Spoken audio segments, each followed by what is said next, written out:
I'm Molly. I'm Julie. And I'm Jen. And welcome to Folks Forever, a Lois and Clark rewatch podcast. We're three fans who've been loving L&C since 1993. Each week we'll recap one episode and talk about at least one L&C related topic. If you would like to learn more about who we are, how we became folks, and or how we became friends, check out our intro episode. Today we're going to be discussing Season 2, Episode 7, That Old Gang of Mine. We'll also be bringing you a profile on our brand new Jimmy Olsen, Justin Whalen. Yay. I did him. Brand new. Do him. I did him. Do him. Do him. Have Jen do him. Big, messy, loud. Jen will do him.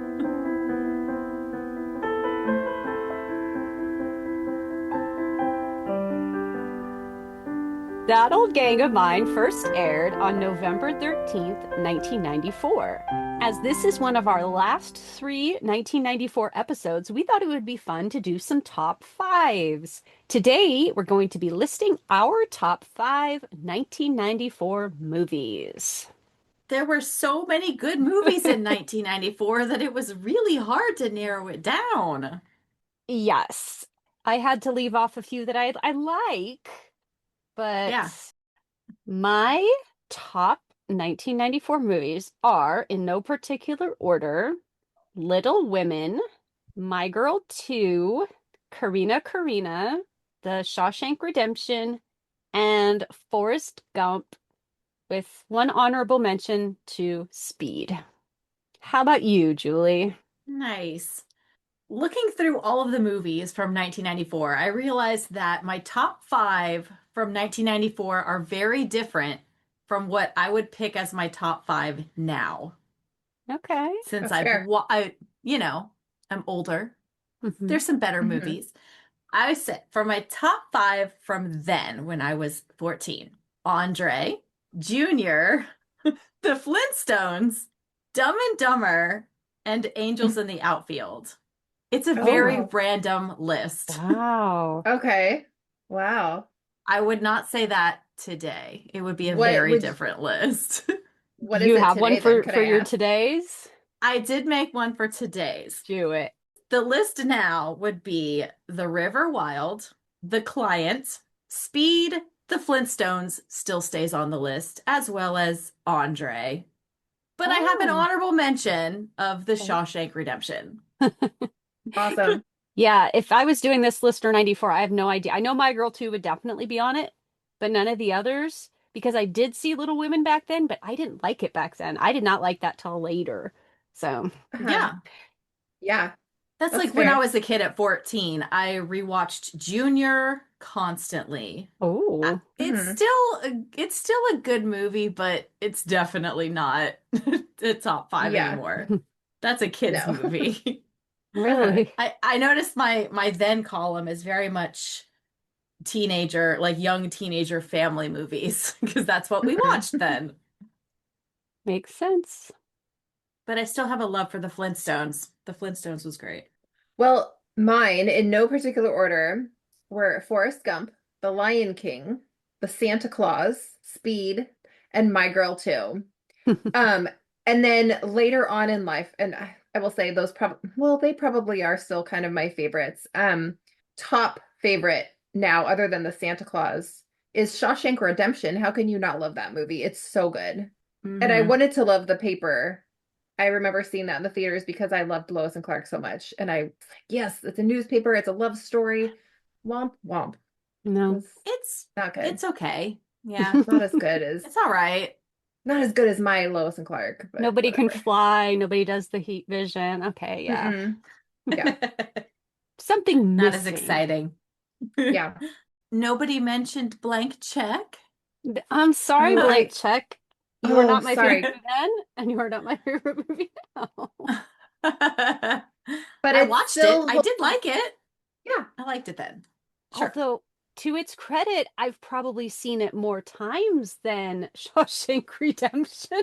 Right. Really? Exactly. Wow. That's what I'm saying. I still watched it a lot. Yeah. Yeah.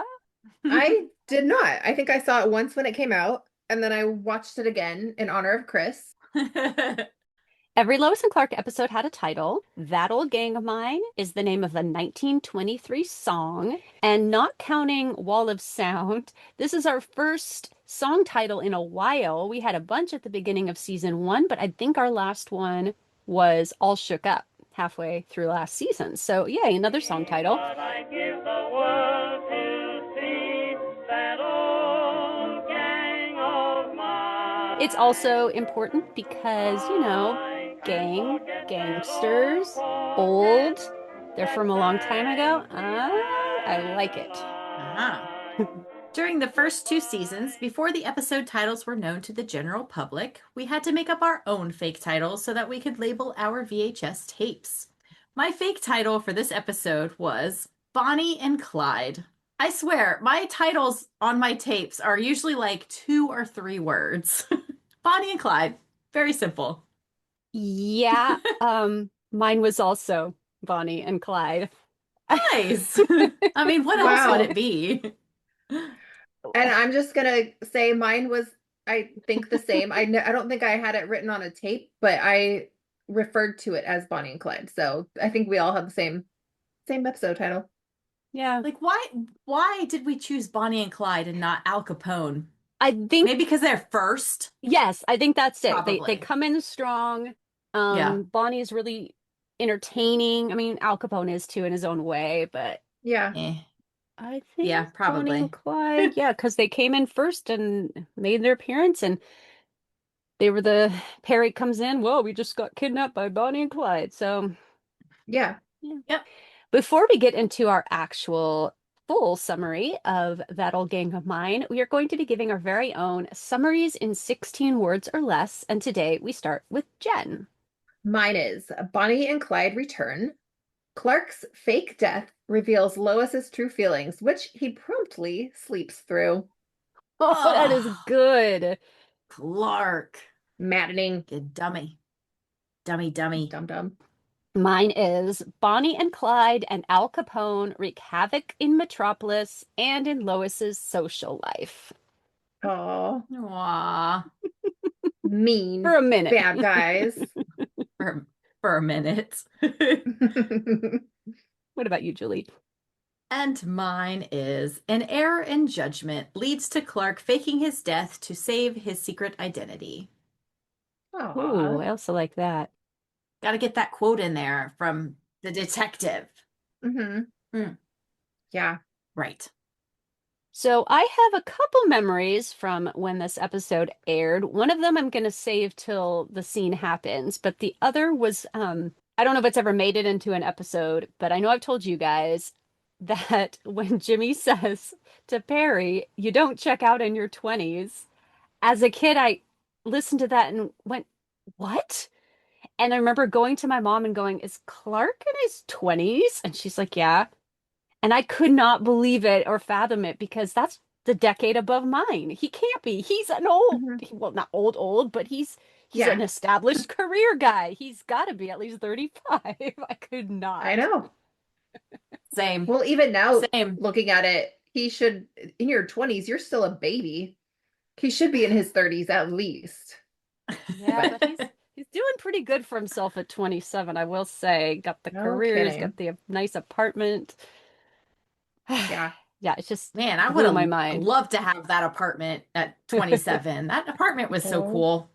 I would pay Yeah. 900 for that for sure. I have Totally. apartment jealousy for sure because my apartment was crap compared to that. You didn't paint your fridge like a pencil or have a cool little No, loft but that would have thing? been cool. Right? I don't think I would have been allowed to do that. Yeah. I also remember when the preview for this aired, recognizing William Devane, of course, from Phenom, Yes. which had just gone off the air. Wah wah. Mm-hmm. What about you, Jen? Any memories? I just remember having this one on repeat. I wish my memory was better because I have this overall blanket memory of me being really excited about it, but I don't remember anything specifically. Julie? How about you, Julie? Me, I do have a pretty specific memory from this one because this episode I was completely obsessed with. Obsessed with this episode. I still am. I still love it. But I Mhm. would rewatch this one over and over and over. I remember lying on the floor with a notebook, writing down all of the lines. This was the only episode that I ever did this on, and I don't know why I did it, but I wrote That's down all the funny. lines. I'd rewind, start again until I wrote down the entire script. Good for No you, but idea. wow. I don't know why. It's Dedication. the only episode I ever did that on. But maybe that's why I love scripts now. I don't know. Or Wow. I was just bored. Maybe I was just incredibly bored that week. And I was like, I'm just gonna write it all down. I'm gonna I watch it don't anyway. Might know. as well have it memorized. Rewind, pause, rewind, pause. Handwrite it all down. Like why? Who knows? Pause for angst at just the right places. Mhm. Yes. Savor the tears and the woe. Oh, Oh, Yell so sad. at good. Clark in the car. Well, we'll get there. Mm-hmm. Scream at him. Oh my gosh. That boy. I have All right. thoughts. I think we all have thoughts. That Old Gang of Mine was written by Gene Miller and Karen Kavner. The two of them also collaborated on one other season 2 episode, Resurrection. That Old Gang of Mine was directed by Lorraine Senna. This was her only Lois and Clark episode. Her other directing credits include The Sopranos, Babylon 5, and Knots Landing. Jen, will you tell us about the guest stars in this episode? Yes, I will. All right, we have John Plachette played Dr. Emil Hamilton. He has been in The Truman Show, Knots Landing, and Rocky 2. He guest starred in 2 episodes of Lois and Clark, this one, and then he returns again as Dr. Emil Hamilton in season 2, episode 15, The Return of the Prankster. We also have Joseph Gian, who played Clyde Barrow. He was in Knots Landing and Return to Me. He also did 9 episodes of Beverly Hills 90210. Amy Hathaway played Bonnie Parker. She was in The Client, Courage Under Fire, and Mr. and Mrs. Smith. She also appeared in Buffy the Vampire Slayer, Felicity, Zoe, Duncan, Jack, and Jane, My Two Dads, and The Torkelsons. Robert Closey played John Dillinger. He was in The Avengers, The Place Beyond the Pines, Angels in the Outfield, and Oz. Also, he was in 27 Dresses as a bartender, which I love that movie, and lots of one-offs and like soaps and stuff. He was in this movie called The Great Mom Swap, which I loved. Would watch it all the Uh-huh. time. He was, I think, one of the teachers or something, but I was like, John Dillinger. I saw him in something recently. He showed up as the sheriff in that newer Blake Lively movie. What was that called? It Ends With Us. It Ends With Us. Oh, he was a hmm sheriff? He was in Oh, that. Yep. cool. Ray Abruzzo played Detective Wolf. He was in The Sopranos, Transparent, The Practice, Dynasty, and he was also on a number of sitcoms like Hot in Cleveland and Step by Step, as well as dramas like Boston Legal and NCIS. Sal Viscuso played Bobby Bigmouth. He was in Lyle Lyle Crocodile, Station 19, 911, and Port Charles. Did I say it wrong? Which is that what you would put first as Lyle Lyle Crocodile? What? I I don't know. know. I've That's never what I'm, seen it. I've never that's seen what I'm it. laughing at. He was in Spaceballs. Do you guys like that movie? That movie's funny. I haven't seen it in so long. I'm excited for But the he, second one. yeah, he did a lot of guest starring roles on a lot of like sitcoms and dramas. However, he did 5 episodes of Lois and Clark. Finally, drum roll, we have William Devane. He played Al Capone. He was best known for Knots Landing, Marathon Man, Payback, Interstellar, The Dark Knight Rises, and Space Cowboys. He was also in a TV series called The Grinder and on the series 24. He was also on a little show we all remember and loved, Phenom. And did you guys ever watch the TV movie For the Love of Nancy? Oh, Yes. yeah. It's a good one. I was obsessed with that movie as a kid. Yes, he played the dad, and that's what I remember him from. So there you go.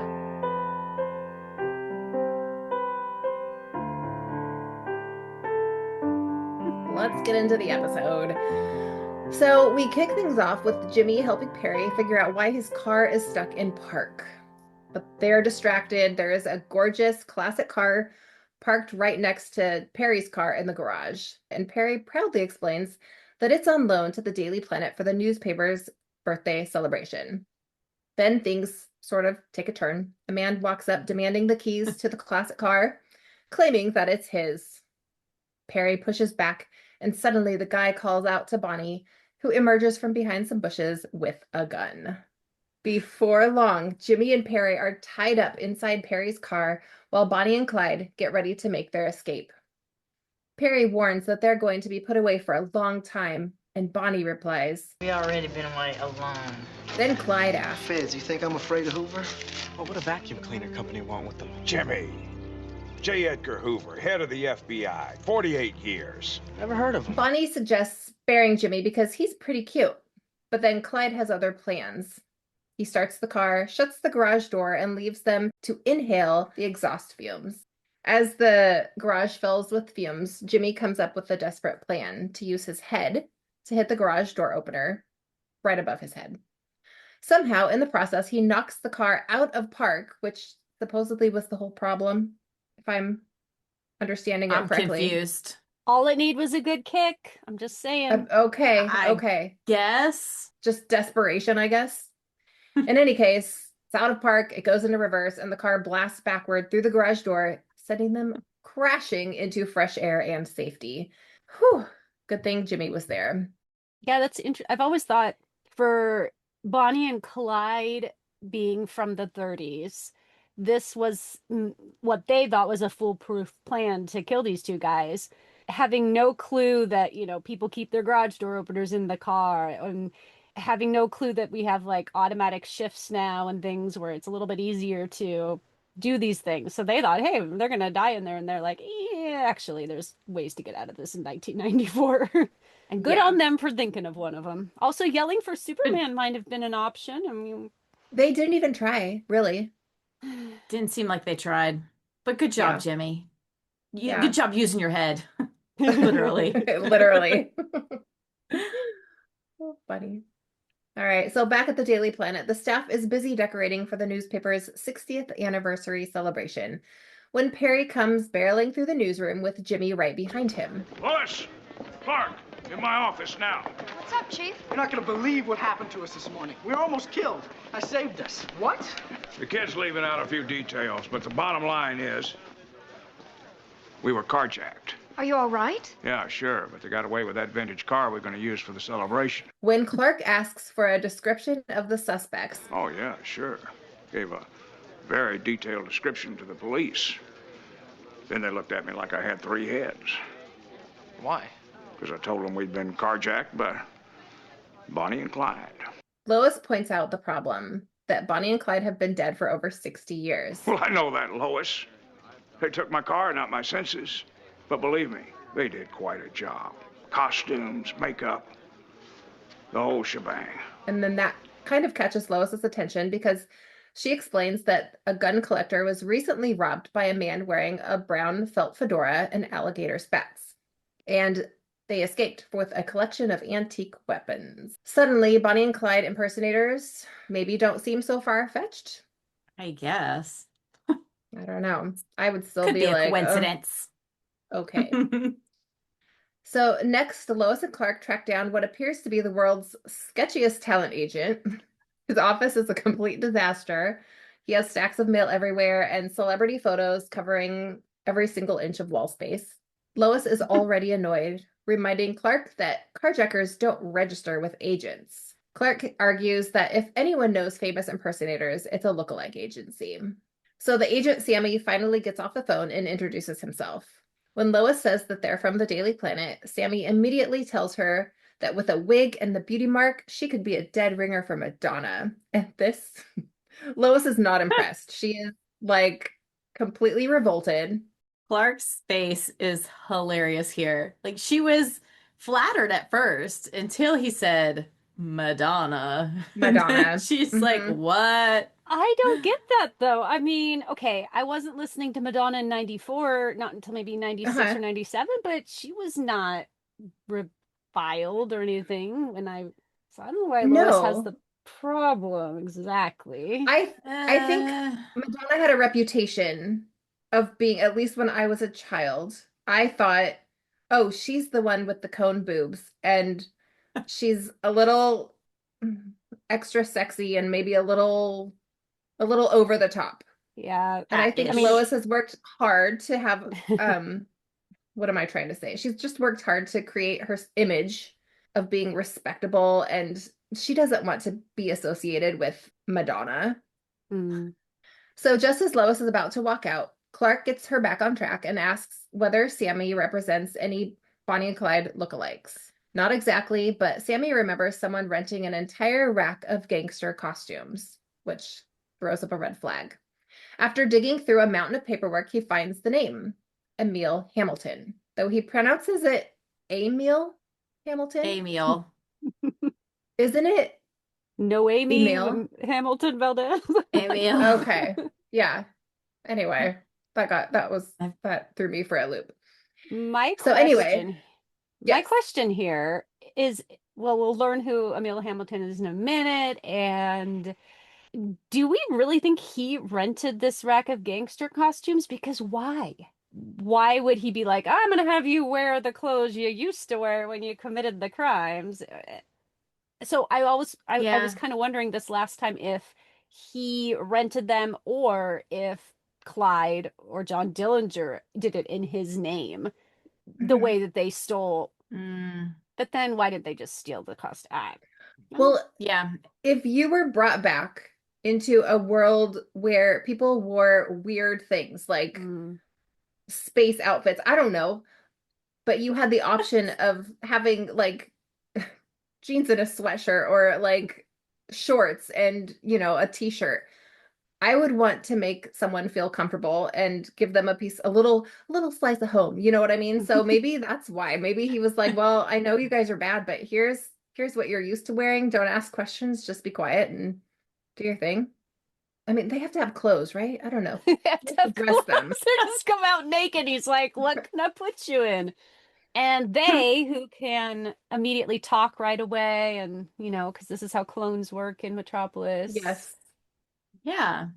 We can assume they I have already no went through their issues. toddler phases off screen, and we got past that, so that's good. Right. I Rolling see my no eyes. problems. So anyway, then things just get completely weird because a Superman impersonator walks into the office. And yes, it's Dean playing a random guy dressed as Superman. Lois actually stands up and asks Superman what he's doing there, only for Sammy to laugh and introduce him as Barry. Barry responds with an incredibly cheesy finger gun pose. And to make things even better, he's wearing a beeper clipped onto his Superman belt. Did you guys notice that? Yeah. Yes. Funny. That's smart. He should have one. He should have one. The real Superman. The real Yes, the real Superman should have Superman. a beeper. I just Yeah, love this totally. idea of this guy as a Superman impersonator who just walks around in the costume through down the streets of Metropolis. What if somebody thought he was the real Superman? It was like, pew pew, and Oh yeah. Pew pew. well, he's like, Pew pew. revenge or something. Are they? I don't know. It just seems so silly. I know it's just a throwaway thing. We never see Barry again, but it's awkward. Funny. Yeah. Poor Think too hard about Clark something. sees yet another like clone looking guy of himself. Like He's like, how brother, weird. Brother. Brother. I thought I threw you into the sun. You're back. Oh dear. I have another brother. And meanwhile, this guy is awfully good. Like he looks believable, and yet no one questions, oh, this guy kind of looks like could there be a relationship that we don't like? Could he be him? That was pretty good. I don't know. Weird. He went to the plastic surgeon before he got killed by Dr. Heller. Right Right. before it all went down. Oh my What do gosh. y'all think of his accent? How you doing? Lady, don't ask me to fly out no windows, okay? Yeah, what's your name? Like Hey, Joey Mom. Joey What's your name, Tribbiani. Mom? How you doing? How you doing? How you doing? Chewing his gum. It's ridiculous. So Barry proudly shows off his new headshots, and Lois can't help herself. She pulls out actual photos of Superman from her briefcase and says, well, those are pretty close, but actually, and then she starts rambling about how he could do better. While all of this is happening, Clark hears trouble brewing across the street. He spots a gangster holding up a bank while a woman waits outside in a classic getaway car. And then comes Clark's excuse of the week. Lois, I have to go downstairs to put some more money in the meter. Be right back. Meanwhile, over at the bank, a guy in a pinstripe suit is stuffing cash into a bag and introducing himself as John Dillinger. Bonnie walks in, demanding to know what's taking so long, and right on cue, Superman arrives, asking if they're a little late for Halloween. Clyde unloads a few shots at him. Naturally, the bullets do absolutely nothing, and this confuses Dillinger, so he escalates things by pulling out a stick of dynamite, lighting it, and wishing Superman a cheerful happy birthday, and tossing it on the floor. Where did he get this dynamite? Where did know, it come from? It looks like it came from Looney Tunes, the Looney Tunes outlet store. Yeah. It does. Okay. Well, this is very cartoony. I'll get to, yeah. Go for it, Julie. What did you? Well, I know they stole all of those guns from a collector because, of course, they need old-timey guns as well as the old-timey clothes. But the dynamite? What? Yeah. It's Comes just up a out lot. there. It's out there like kryptonite. You can just find it when you need it. If you know where to look. You gotta know where to get it. Yeah, exactly. It's at the toxic depository with plutonium. There you go. No. So, as everyone starts screaming and running for cover, the gang grabs their loot and heads for the exit. And here's the other thing I'm going to mention. The money bags literally have a giant dollar symbol on them. I rolled my eyes so far back. Have you ever gotten money from a bank where it has a giant dollar sign on it? Like, let's just project this out into the world. Come rob me, everybody. Come. You don't think they brought their own bags? Bonnie and Clyde brought their own sacks? Maybe they did. Fill this up. I got these from Scrooge McDuck's Money Bank. And you put some coins in them for me? Yes, they had them made on Etsy. Yeah, that's it. That's totally it. I get money from the bank and they put it in an envelope or maybe a box, like a little box that gets changed. Yeah. But a big bag? No. If you showed up next time, like you showed up to the bank and were like, here's my money bag, they would call the cops on you. Yeah. They're pushing the button under the thing, like, just distract you. I will go fill this up. Bag. Oh no. You're just asking to be robbed when you walk out the door. Come on. Exactly. Yikes. Now I want like a laundry bag or something, but has a money symbol, but it wouldn't really have money. It would just confuse people. Yeah. Or I could put my lunch in it. And then someone mugs you, and then rocks. And then they're highly disappointed. They're like, oh, this is a tuna salad. I want money, not tuna. That's good. Everything in this episode is cartoony, and I love it. It is very cartoony. Maybe that's why I liked it so much when I was a kid. Probably. So anyway, Superman flies over, throws himself on top of the dynamite, and absorbs the explosion. The whole ground actually bounces from the blast. The carpet comes up and everything. Yeah. Superman gets right back up and looks out the window just in time to see Bonnie and Clyde speeding away in the stolen car. And you'd think this is where Superman chases after them, but a bystander just shouts out to Superman that they need help because a security guard appears to be having a heart attack, of course. So he has to face the choice of catching the bank robbers or potentially saving someone's life. So, of course, he chooses the latter. So the bad guys get away. Back at the bank, investigators are combing through the crime scene when Lois catches up with Clark, who is pretending that he just arrived. Lois greets him with, "Nice of you to show up. While you were putting money in the parking meter, the bank was robbed by someone posing as John Dillinger. Oh, and Bonnie and Clyde put in an encore performance as well." As they're talking, Clark casually walks over and picks something up off the floor. Now, I'm no crime scene expert, but should reporters be handling evidence Even if they're No. investigative journalists, like, I don't think He that's... takes it. Yeah, he Yeah, takes and it. shoves But it. as you see, Lois like walks in basically over the guy picking up bullets on the floor, just walking right on through the evidence. Come on, Lois. This is on What the par with heck? how they've acted this entire time. Yeah. Elevator cable, red clay, Lois walking Mhm. through bomb scenes, bomb Yeah. investigations. This is what they do. Yeah. Yeah. It's just not okay. Anyway. Not okay, and yet.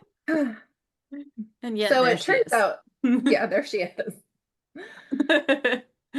So it turns out that this thing that Clark picked up is a movie ticket stub. Clark quietly just puts it in his pocket, and when Lois asks why, he says Dillinger dropped it.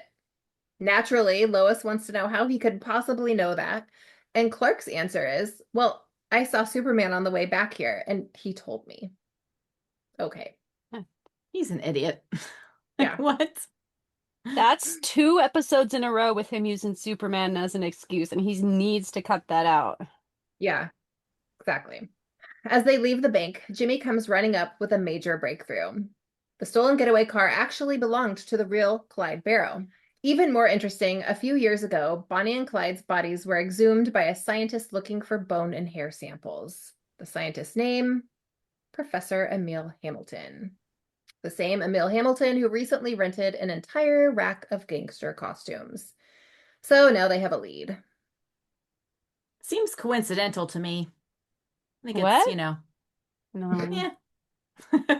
Yeah, maybe. So the next scene has the gang hiding out in their little hideout, happily counting their stolen money out of the money bags, when Emil Hamilton storms in, demanding to know what they've been doing. Dad's mad. Apparently his instructions were pretty simple. Stay put unless he was with them. And after hearing the news reports, Hamilton is furious because their little crime spree may have jeopardized years of research. Bonnie, meanwhile, could not care less. She's completely fascinated by the television set thingy-mabob, and she's especially excited about the cartoons. And after being dead for 60 years, I suppose TV would be pretty impressive. As Yes. Bonnie tries Is this the same cartoon that was playing during Smart Kids? It most certainly is. That's what I thought. Nice That's what I catch. thought. Cool. So as Bonnie tries to calm Hamilton down, her perfume triggers a sneezing fit. This is important to know because it will impact the later storyline. Hamilton explains that he brought these people back to help civilization, not hurt it. According to him, he still needs to genetically alter their personalities to make them less like criminal. I don't know how that works. Why would you but okay. tell them that? Why Yeah. would you tell them that you're going to alter their personalities? Because clearly, who would take that information well? No. No one. Nobody. No one's Nobody. going to take that well. This man has clearly never cared for another human being because the fact that you would bring 4 at the same time back to life and think that's You're gonna go outnumbered. well. Yeah. One. Try Yeah. 1 first. Maybe 1. Yeah. You probably shouldn't try any, but I can see wanting to eventually do 4 because you want, variety, but I'm not entirely sorry you got replaced by Dr. Klein. You were a little chaotic. yeah. Yeah. Chaotic. Yeah. And then he also goes on to insist that they can't be trusted out in society, which another blow. Like, Duh. don't piss them off, dude. So that's when another familiar face emerges from the shadows. It's Al Capone. He's got a cigar in his hand and he's not interested in taking orders. The rules have changed. No one makes the rules for Al Capone but Al Capone. Now that I'm back, I'm thinking of taking over Metropolis. Did he just hatch? Like, did he just come Right. out of the vat, put on some clothes, somehow knows he's in Metropolis?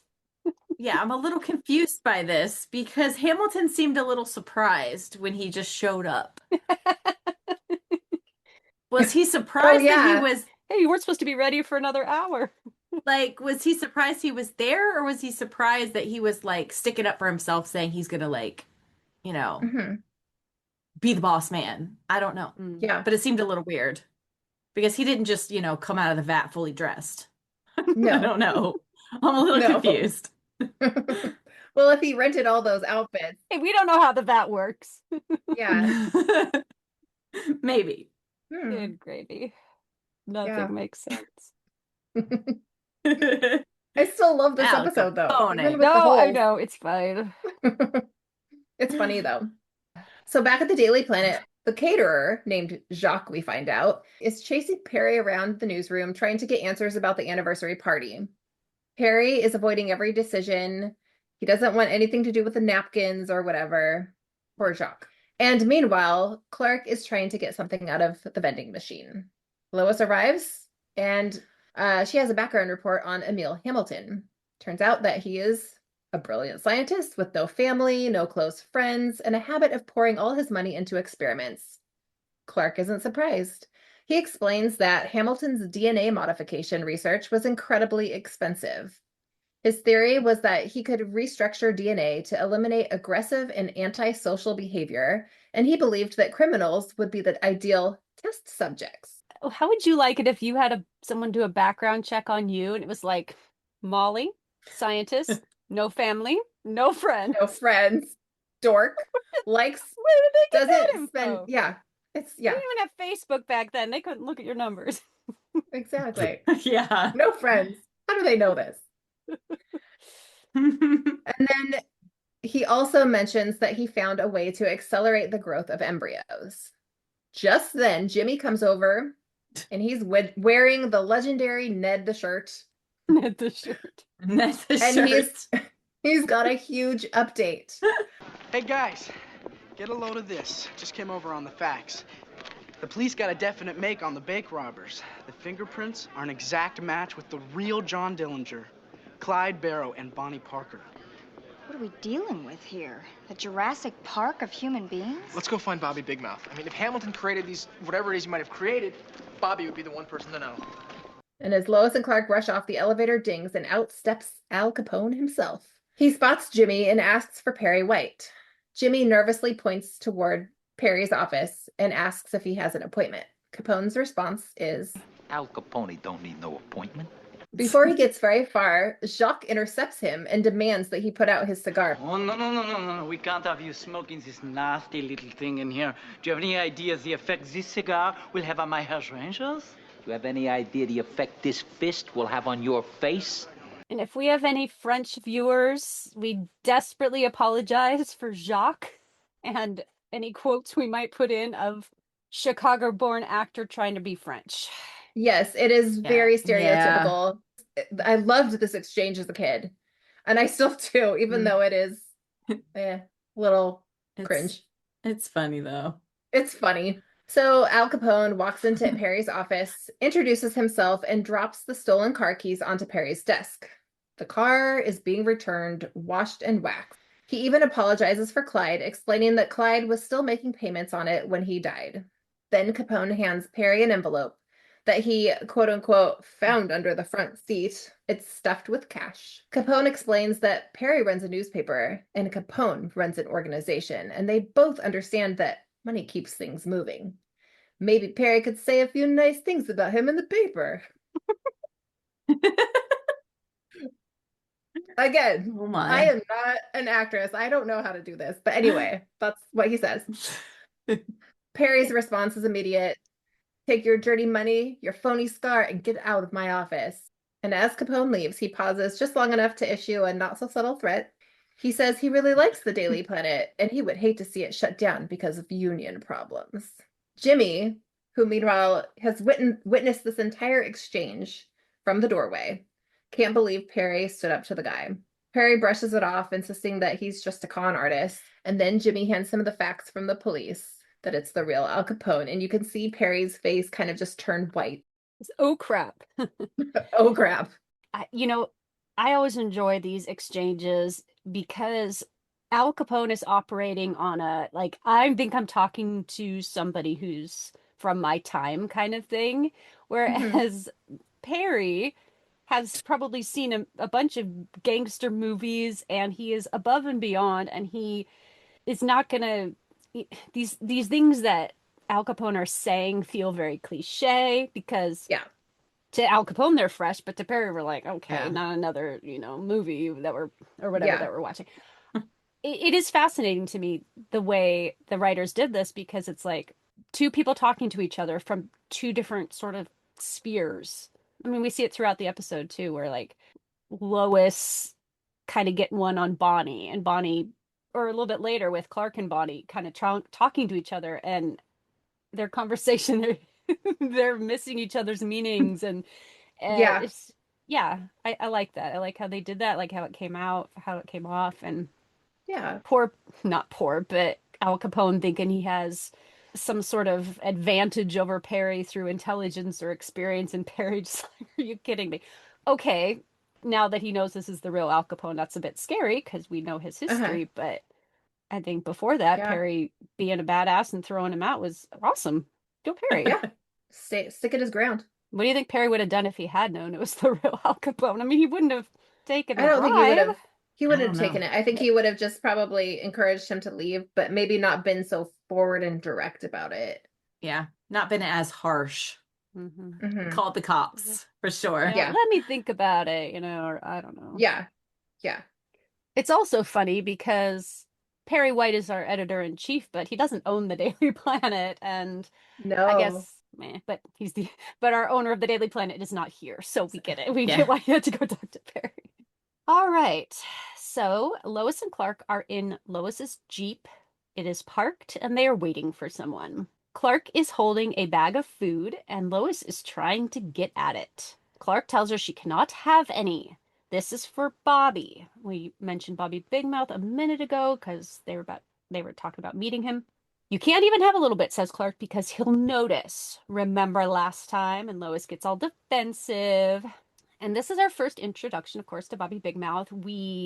They make it clear that he's been a part of their sphere for some time, but this is his first episode with us. And I just want to point out, there's a lot of times where a character will be introduced like that, and it does not come off as genuine on shows, but I think they did a good job here, making it, he hasn't been here, but has he? He has.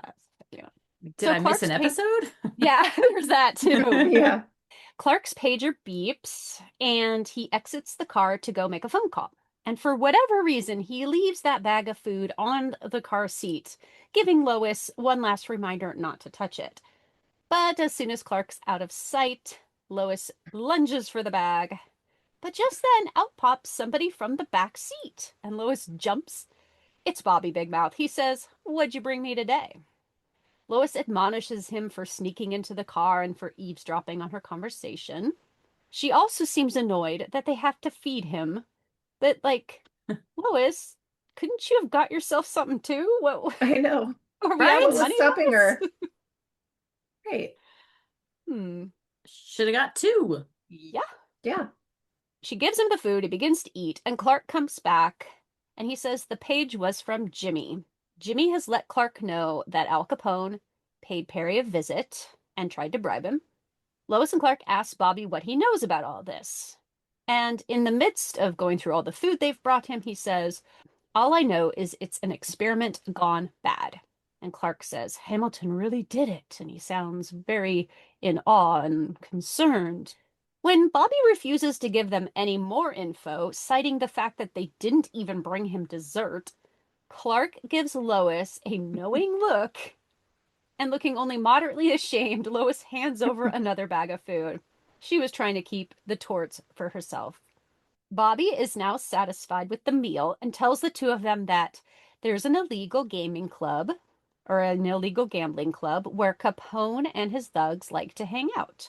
It's run by someone named Georgie Hairdo, and word is that something's going down there tonight.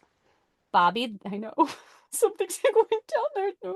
Oh, okay. No. Yeah, don't go. Bobby then leaves, but not before telling Lois and Clark that they should bring him something to drink next time. And also, he doesn't want the pickle they brought, so anyone was Lois snatches the pickle. Julie has a pickle on the screen. Julie's got a pickle. This is my dog's doggy toy. Cute. Pickle. I love it. A big pickle. Lois snatches the pickle, but unfortunately, after one taste, she does not like it. And they agree, Lois and Clark, they agree to go to the gaming club that night. Cut to the club. Lois and Clark are now dressed up a bit nicer, Clark in a suit and Lois in a lovely red dress. They're standing outside watching other people enter the club, and they note that there's a bouncer guarding the door. Clark uses his super hearing to discover that the bouncer is requiring people to give a password. Clark hears what it is, but obviously Lois has no idea. Still, she's confident she has enough smarts to get past the bouncer, and they stride on up. The bouncer asks for the password, and Lois throws out a couple of guesses. Of course, they're all wrong. Then Clark gives the correct password, and when Lois looks at him in complete astonishment, he says something about hearing that password on an old Untouchables TV episode. Lois's dress was so pretty. It was so pretty. It's too bad it attracted so much attention. I know. Once in the club, Lois immediately discovers the nickel slot machines, and she hyper-focuses on those. Clark's trying to remind her that they're there to work, but she's not having it. She tells Clark that she is just warming up the machine, so Clark kind of walks away.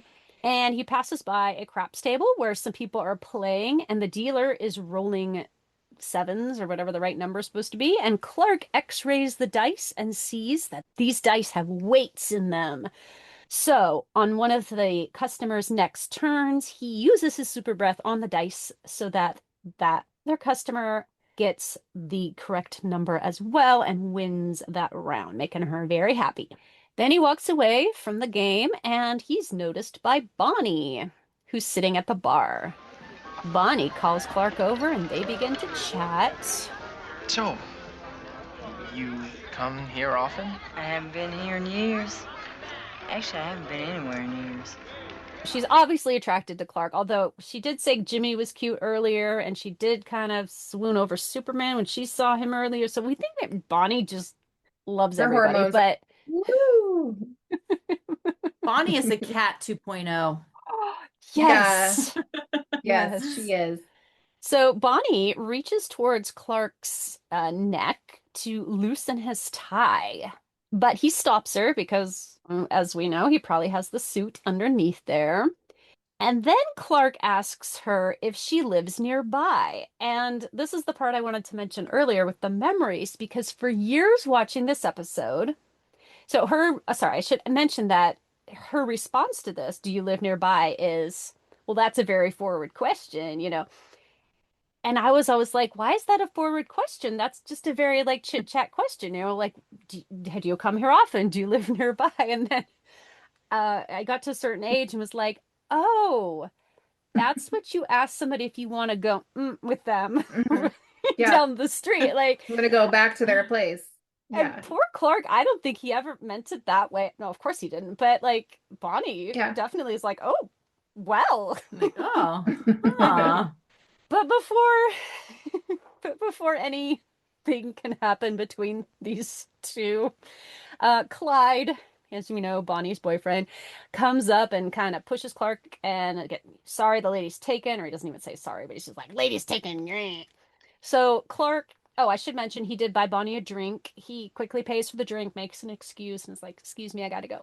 He goes back to find Lois, and we should mention, though, actually, while Lois has been playing the slots, she gets bumped into from behind by a man with this giant pompadour on his head and immediately assumes that has to be Georgie Hairdo. He looks like he's from the 30s, too. Excuse me, Mr. Hairdo? Talking to me? Yes. Aren't you Georgie Hairdo? Do I look like a dead bald guy to you? I beg your pardon? Georgie Hairdo. He was found floating in the Hobbs River a couple hours ago. Oh, I'm sorry. Well, I'm not. I owed him 20 large. So Lois is like, oh my gosh. Oh, meanwhile, when she ran over to this guy, she asked this lady next to her to hold her bucket of nickels. Well, the lady made off with the nickels, and now Lois is having a really, really bad day. So far, it's going to get worse. So far. Oh my gosh, she loses her nickels, and then Clark comes up and she's like, Georgie Hairdo's dead. And he says, yeah, well, Bonnie and Clyde are both here. We got to call the police. And she says, You go. I gotta find a gray-haired lady with a bucket of my nickels. priorities, people. Priorities. Priorities. That could have been a lot of money, though. We don't know how much she won. We hear now gunshots and enter Al Capone, John Dillinger, and a couple of other thugs. And as they begin shooting, Bonnie and Clyde both grab guns off of the security guards and they join Capone and his friends, and they're all pointing guns at the crowd. Al Capone has an announcement to make.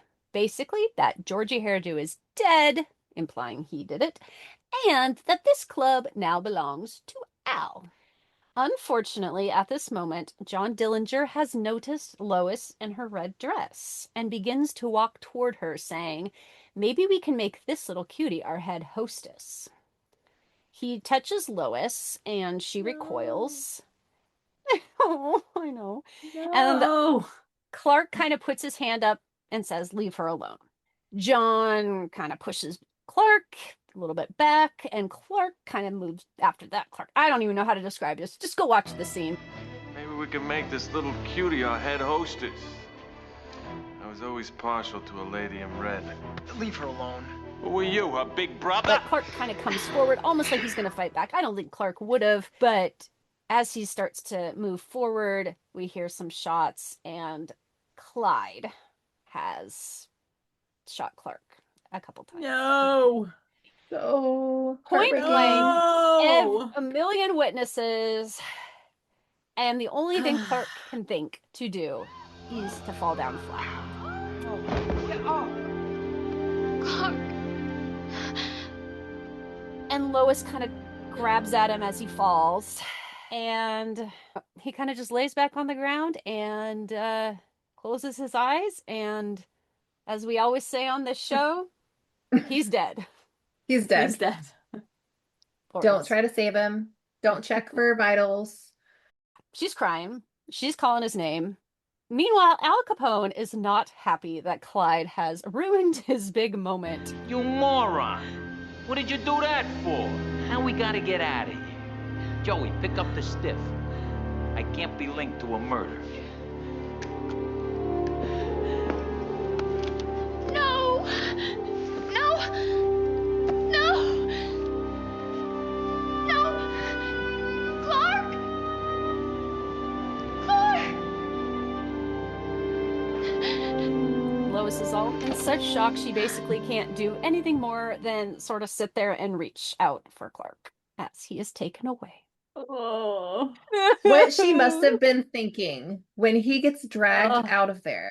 Like, what thoughts was she thinking? Like, it happened so fast. I just can't even imagine what must have been going through her mind and his mind too. Like, he had less than a second to figure out how he was going to react to this. It's just like, bam, bam. You can't just stand there. You have to figure out what you're going to do. So he falls down, and then like just her thought process and his thought process. I'm in their heads going, what are they thinking? Like, what's happening? So hard to think about. And she's just like, and I cared about my bucket of nickels. Yeah. No, not anymore. Having Everything a rough can day. change in Lost an her instant. nickels and Clark. Yeah. Shouldn't have gone to the club. Shouldn't have gotten Bobby Bigmouth food. Shouldn't have gotten him those torts, because the torts are what made him tell them about the club. So really, it's really all Bobby's fault. But Yes. Shouldn't have eaten that pickle. You know. Yeah. so sad. After a commercial, we see a car speeding down a lane, and suddenly one of the doors opens and something gets chucked out of it. It rolls into a bunch of boxes, garbage cans, trash, and then the car drives off. And a moment later, Clark stands up and brushes himself off. He's alive! He's alive. Oh my gosh. Anyone that just tuned into this episode not knowing what they were watching are like, what? This man. But his face, he's like, ooh, like what just happened? I'm gonna bring it up here instead of the end. The car that he was thrown out of, was that supposed to be the same car? Because Perry has the car now. Oh, Do they have two yeah. old cars? I think that's a goof. Oh, yeah, because he returned it to Perry. He Washed returned and the car to waxed. Perry. Maybe he said washed and waxed, and when Perry kicked him out, he got the other set of keys and went down and drove it away. Yeah. There were 2 sets of keys? I think so. Because he put the keys on the desk and he left them on the desk for Perry and just took the They would money. have made a copy. So They made a copy. And I caught that finally this last watch the other day, and I was like, wait a second. Perry has the car. What? I think they stole it back. They stole it back again. What the heck? Yeah, because how else did they get back to? Did they walk back to Emil Hamilton's house? No. Yeah. No. I don't know. I think there's more than one car. Because Clyde didn't get his car until the beginning of this episode, and prior to that, they had robbed the gun collector. So I'm assuming they had some way to get around before this. Are we thinking too hard about these things? Maybe. Maybe we should have been in the writer's room. Yeah. Maybe there's 2 classic cars. I might have to put a minus on my grade. I don't know, man. Oh, dear. No. We then see a spinning newspaper, and it's a mock-up for the next edition of the Daily Planet. The headline reads, "Reporter killed in line of duty," with a sidebar that's titled, "Body Still Missing." Body missing? Where could it be? We'll find out in a minute. It went to Smallville. The body's in Smallville. The body's in Smallville. It's in the shower. It is. Just showering off while your friends are mourning you. Ugh. No. Meanwhile, in Perry's office, Perry is looking upset, but not. I mean, he's very stoic too. He's like, I got a newspaper to put out. I'm sad, but this has to happen. And he's looking at the mock-up, and Jimmy comes in, and Jimmy is devastated. He's clearly been crying, and he does the "you don't check out in your 20s" line. And you feel bad for Jimmy here, because Clark was his friend too. Not as close as Lois, but as we find out in a minute, they went to ball games together. Yeah. Aw. He's taking it hard. Yeah. And if Clark's only supposed to be about 8 years older than Jimmy, yeah, that's harsh. Mm-hmm. Perry begins to reminisce about the day Clark came in looking for a job. And just then, Joe, the random DP staffer, pops his head in, telling Perry that the caterer's on the phone and wants to know when they're going to reschedule the party. Perry decides they are not rescheduling. I don't think anybody's in the mood for a party, Chief. Let me tell you something, Jimmy. Daily Planet's a lot more than just paper and ink. Now, by honoring the planet tonight, we honor Clark.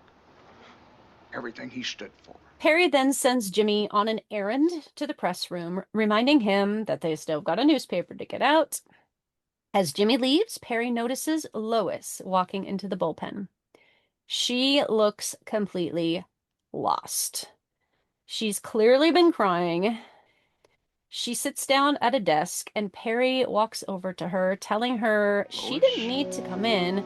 You didn't have to come in today. Couldn't stay home. Just kept thinking about Clark. Lying there. Feel like it's all my fault that he was killed. Oh, honey, you can't blame yourself. You had no way of knowing what was going to happen. No. He died trying to protect me. In one lousy second, I lost my partner and my best friend.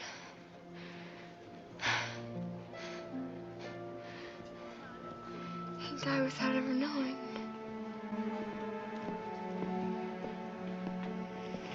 I never told him. Okay, guys, told him what? That was my question. That he's her best friend? Question mark? Or that she loves him? That she loves him. And all of the above. I think growing up when I heard that line, I thought, no, they wouldn't give us that much. I think she thought that she didn't tell him that he was her best friend.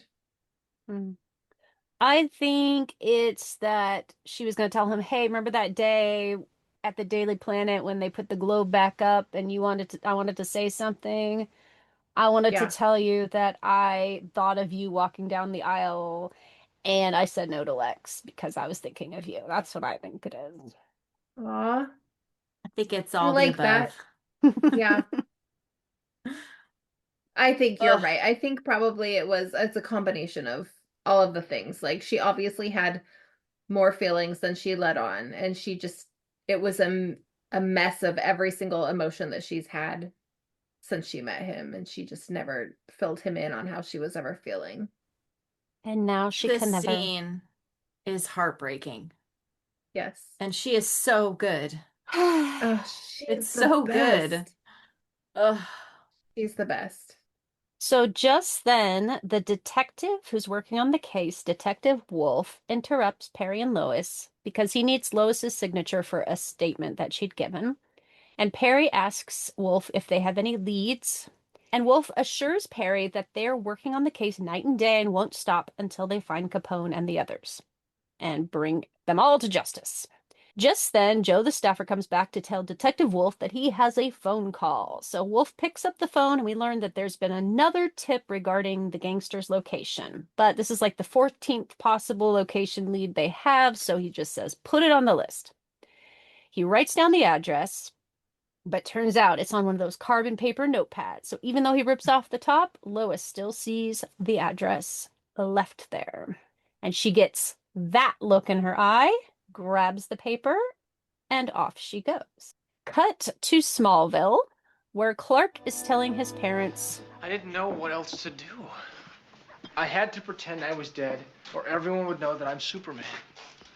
And now, everything that I've worked for, my job, my friends, my life, it's over. apparently, sometime after arriving in Smallville, and we hope telling his parents what happened, Clark had taken a shower, as Julie pointed out earlier. And while he was busy in there scrubbing and bubbling, Perry White had called the Kents. And my question is, did Perry break the news, quote, quote, to Martha and Jonathan? How did they handle all that? Did Martha and Jonathan have to pretend to be devastated? Because Oscars and Emmys for them, if so. Yes. That had They to would be have had awkward. to. Yeah, Yeah. they would have had to. I mean, hopefully Clark was there first to tell them because Yes. Martha Right. would be like, wait, what? What? I know. Huh? She'd What been like, how now? did that You have the wrong number. Exactly. Yeah, what would she say? Had to have been Hopefully, after. yeah. Clark would have gotten there first. Like given them a heads up. And then maybe They almost act not unconcerned for his current plight, but kind of like how a parent would, when you're got some tough homework assignment and they're just trying to walk you through it, but make you do the hard work. And like, yeah. okay, think this through. We're not doing this for you. They don't act that concerned. I mean, I don't mean that. I don't know how I mean to Yeah. say that, but it's No, more I get like that because they're more like, Oh. oh, it'll be okay. Like, you still got this, this, and this. It's not the end of the world kind of discussion. And he's just like, but no, Clark and Superman aren't the same people. Like, he's going to miss the friendships that he had and the relationships, and it's different. Dad, Superman doesn't work at the Daily Planet. He doesn't go to ball games with Jimmy and Perry. He hasn't listened to Lois go off on some weird tangent and secretly love it. But you'll still be able to see them. Yeah, but not the way I want. They all treat me so differently as Superman, especially Lois. All we can say is a lot of people you care about are still in danger. And Metropolis needs Superman.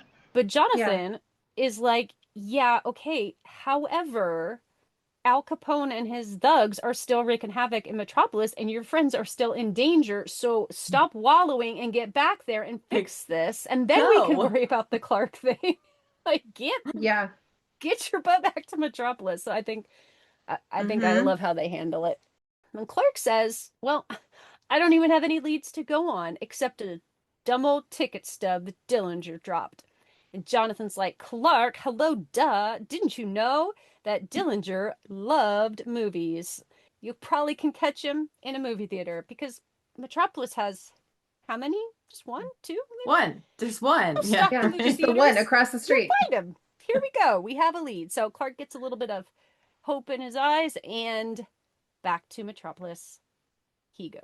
I do like how kind of subtle it was that Clark was not wearing his glasses during that scene at all. Because he's not Clark anymore. He doesn't need it. Yeah. And it's always interesting to me. I don't know why it does. He looks different. Mhm. I mean, I guess that's the point. When he's not Superman, but he doesn't have his glasses on. He's not Superman, You know. but he's not Clark. So he's like a mix. Yeah. And I He's know, I neither. always catch Yeah. that too. Him not wearing it, not just because he just got out of the shower and sometimes you don't put them on right away, but also because, yes, that part of him, the glasses, that part of him he thinks is gone forever. Yeah. Yeah. And maybe they were broken when he, fell out of the car. So His little glasses. maybe he doesn't have any anymore. Okay, where's that guy in the alley? We need him. You don't got Yes, your glasses glasses on. guy. Put Just these got on, enough unless you don't look glasses so for you. dumb. I got some for you, Clark. Lois heads over to the address Detective Wolf had written down. I'm assuming the building was locked because she climbs through a window and finds Professor Hamilton in his lab attempting to revive Babyface Nelson in this creepy bubbling vat. He hasn't learned anything. No. Fun fact. Assistant art director Kat Smith revealed on the Lois and Clark podcast about a year ago, I think, that the vat's spooky contents were actually an octopus stuffed with twinkly lights. So wait a second. They Where weren't. could I have She couldn't- used this as in my animal section? I could have used this. Maybe. This could But be he's an not animal. alive. There was no handler. Okay, so never mind. Okay. It is creepy Sorry. when you look at it, knowing what it is. Because Yeah. I went back and looked at it. After the interview, Matt and I had a conversation because he was like, what scene could this possibly be that she was talking about? And I was like, well, and I started like listing off vats in my head, and I'm like, I think it's probably this one. And when I watched it, I was like, yeah, that could be an octopus tentacle. Like, it's creepy. Yeah. But it's kind of interesting. Like, who would think to do that? We got to make a creepy vat. Where do you get Let's go that? get an octopus. Yeah. What? Where did they get it? They must have just had it. I think And they they were went like, to a market "Here or you go." something. Yeah. Oh, Oh, yeah. yeah, you People can buy eat that stuff at octopus. That's market. right. Market. That's true. Yeah. Yeah. That's what it is. Oh dear. Anyway, Hamilton confesses to Lois that he can't control the gangsters. Duh. As they head for the door, they hear Capone and his gang approaching and hide in a nearby closet. Lois and Hamilton hear Capone speaking about his frustrations. Basically, that no one is willing to cooperate and that he is through being nicey nice.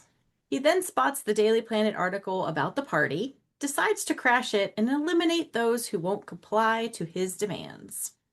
Hamilton ends up sneezing in the closet, and Capone gets up, opens it up, and sees that it is Lois, and Hamilton, of course, but he recognizes her from the club.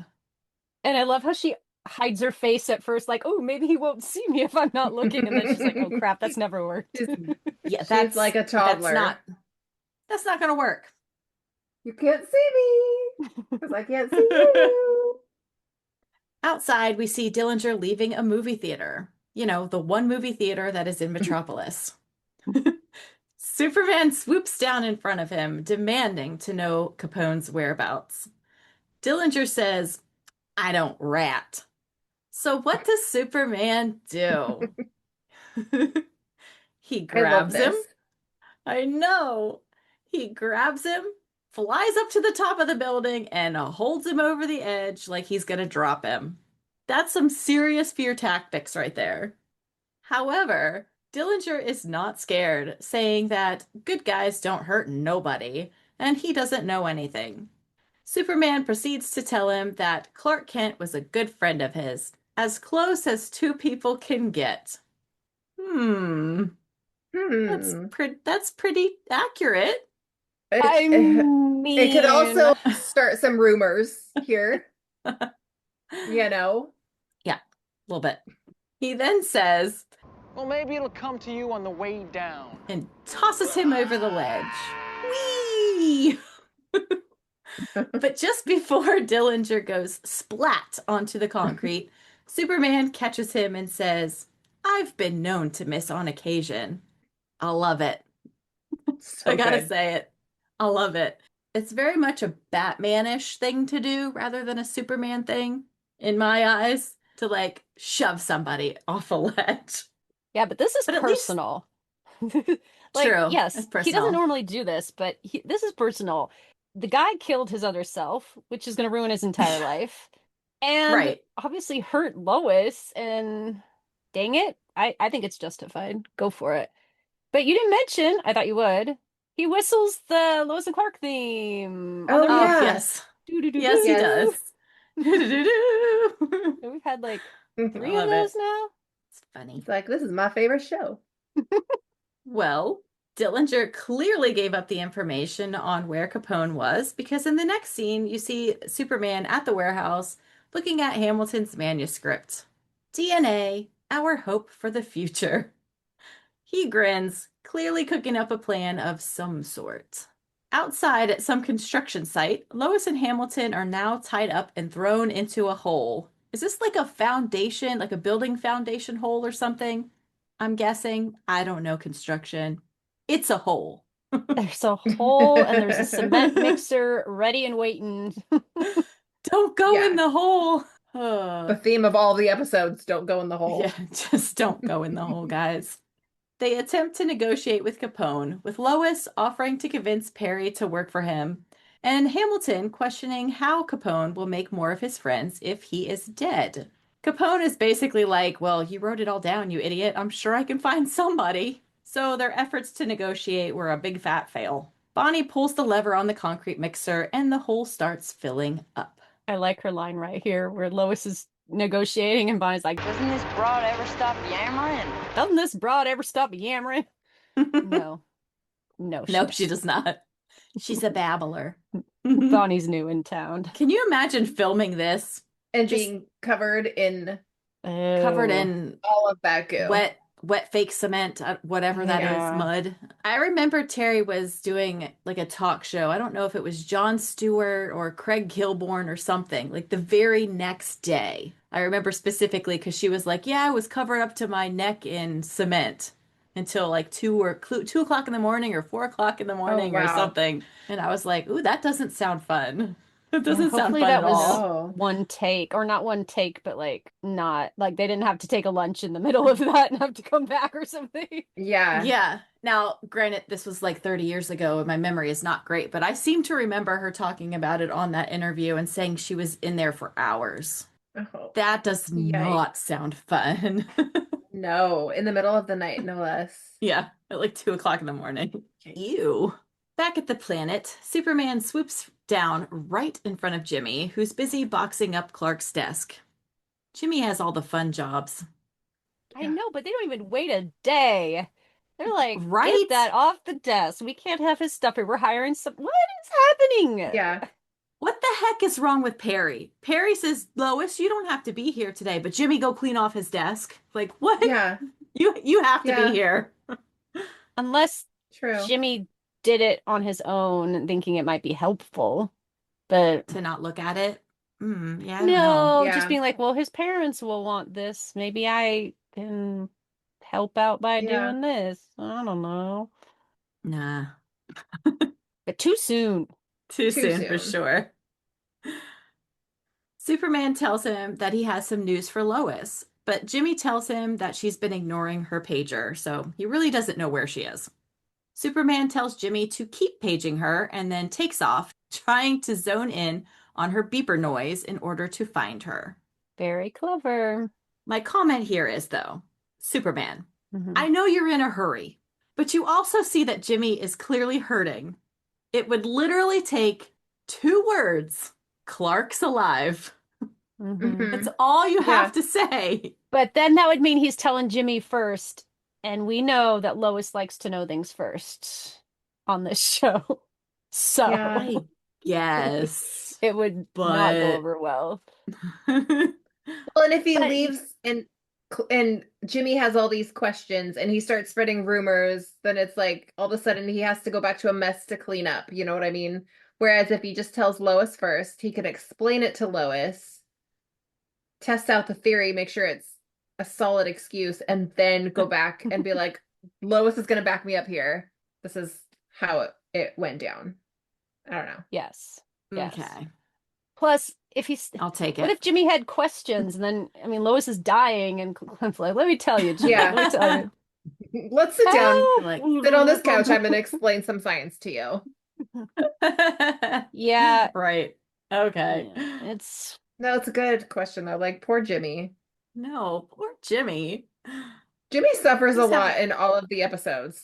Losing a He's girlfriend. having a rough day too. Yeah, he can't find the jacket that he wants for the motorcycle, and now this. He lost his friend.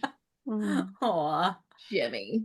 now he's like, you can die when you're only this old. I'm going next. Ah!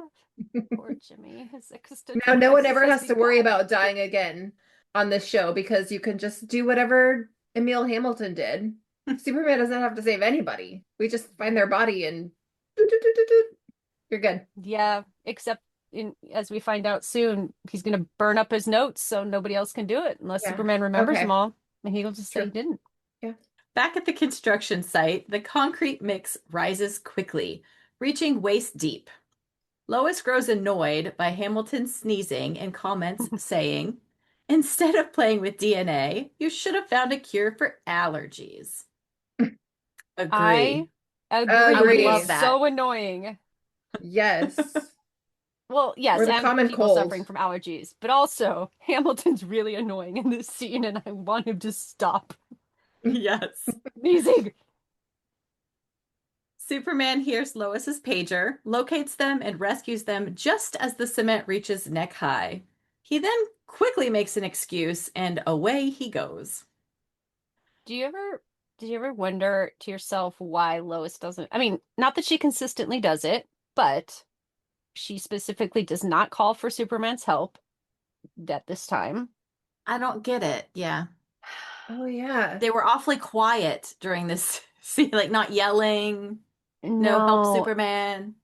At one point I decided, you know what it probably was, is like Lois is so freaking depressed right now that she's like, you know what? She's This is over gonna be it. a bad way to die, but budget, life sucks. Yeah. Why bother? When you're in grief, sometimes you do feel that way. Like it hits. I'm yeah. not gonna. I'm laying I don't here care and I anymore. could call for help, but maybe I just won't. Yeah. Yeah. Anyway, can see that. but there are other times where she doesn't call for Superman when she could. Like I'm just looking like when she's hanging off the flagpole, even though in the preview they have her going for Superman, she's actually not. So Yeah. Maybe she did and she gave up. We just didn't see Yeah. that. or she's just like That's I true. don't know. Superman. So like she was half-heartedly doing Superman. it. Couldn't hear her. Superman. Superman, you didn't save Clark last night, but maybe just come down. I don't know. Yeah. Or maybe I want to die because Clark died. Go, Lois. Suddenly, Clark appears and Lois, initially disbelieving, thinking she's probably imagining things, recognizes him and runs to hug him, despite the fact that she is covered in wet concrete, ruining his suit jacket. Oh well, priorities. Do you see his face when she's hugging him? He's like, gross. Yeah. Gross. Blah. Yeah. Gross, but yay. Mm-hmm. Okay. Obviously Hey, you get a good hug. confused. Oh, such a good hug. Yeah. Top 3. Full body hug. Not as intense as House of Luther, but pretty good. I don't know. No? I'm gonna fight you Well, on okay, that. I On think it her is. side. For her side, yes, but not on his side. Because Oh, he does his not side, like the he- his yeah. side is worried about that cement. Yeah. I'm sorry, but you Uh-huh. can see it. Yeah. Okay. But she's obviously confused and says, "You're alive! I can't believe it! How is this possible?" To which Clark explains that Superman found him froze him with his super breath, and then followed the procedures in Hamilton's manuscript. Overjoyed and relieved, Lois, in tears, says, Oh, Clark, I don't care if you use crazy glue. You're back. So cute. and then she gives him another massive hug. Lois realizes they need to warn everybody about Capone, and Hamilton leaves, stating he has something to do. Clark attempts to leave then, saying he'll meet Lois there, but Lois grabs him, saying, "Don't even think about it. I'm not letting you out of my sight." And I don't blame her. I don't either. Good for you, Lois. He just came back. Yes, but how far are they away from the Daily Planet, and is he risking the lives of everyone there at this moment? Yeah. Yes, but she doesn't know that. Ladies and gentlemen, if I could have your attention, please. Perry raises a glass to Clark Kent, a man who was an inspiration to all of us.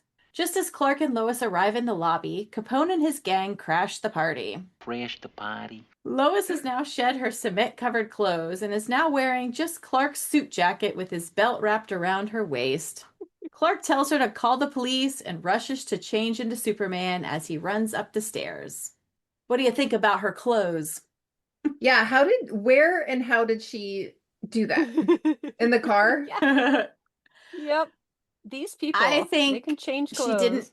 Yeah, I think she didn't want to get into her car with all that cement on her, so she just stripped down, and he was like, "Oh, here's my jacket." Yeah. Well, and Put it would this on. harden. Like, even Right. out of that hole, it's gonna harden on you and going to be really hard to deal with. So, yeah, get that Yeah. off. Which is all well and good, except people are going to die. Come on, let's go, let's go. Exactly. Oh, yeah, I cannot. You can't ruin your Jeep. Yeah. That would be That's going to expensive. ruin it. Wait, but her Jeep wouldn't have been parked at the construction site. Maybe the construction site's really close to the warehouse. I was It must thinking be. maybe. It must be like across the street or something. Yeah. That's my guess. So yeah, her Wait, ruined it's at- cement-covered clothes on oh. the street. maybe Hamilton's car. Hamilton has a car. Right? Yeah, I thought about this and I was like, none of it makes sense, but it is fine. It's It is fine. all We don't fine. have to, They get from point A to point B somehow, and then here we are. they walked. Yes. Yes. So Clark has now run up the stairs. He changes into Superman just as the bullets start flying. He catches them, crushes them, and uses his heat vision on the guys' guns, causing the gang to drop all of their weapons. Perry shouts for everyone to grab them as they scatter around the newsroom. I love Perry. I love this trope where it's like, everybody, all y'all, like, Go! scrappy people, fight! Like in Beauty and the Beast when all the furniture, goes after the... Yeah, this person's going for that person. This person's going for that person. Like Superman's going for Capone. Jimmy's going for Clyde, because he's got some revenge going on. And Lois and Bonnie have it out. Lois and Bonnie. Lois grabs Bonnie, jumps on her back. It's great. Mhm. That whole thing is great. Yeah. Especially when they go tumbling The over into the cake. cake. That The cake was scene is awesome looking. priceless. Yes. And it was the Daily Planet, right? It was It was the big Daily The Planet. globe. yeah, Cool. the globe. So But cool. it was never meant to be eaten. They Nope. knew when they baked that thing that was not going to be eaten. That's what we should have done. We should Yeah. have gotten a cake. And fought in it. Jumped in I it. wasn't going there, but okay, Molly. Wow. Can I shove Coming it in from someone's you? face? No, yeah. I know who you me, right? And this is Just for kidding. pulling the lever on the cement mixer. Yep. Right in your face. That would have been funny. Paybacks. Paybacks. We could have gotten some good reels out of that, right?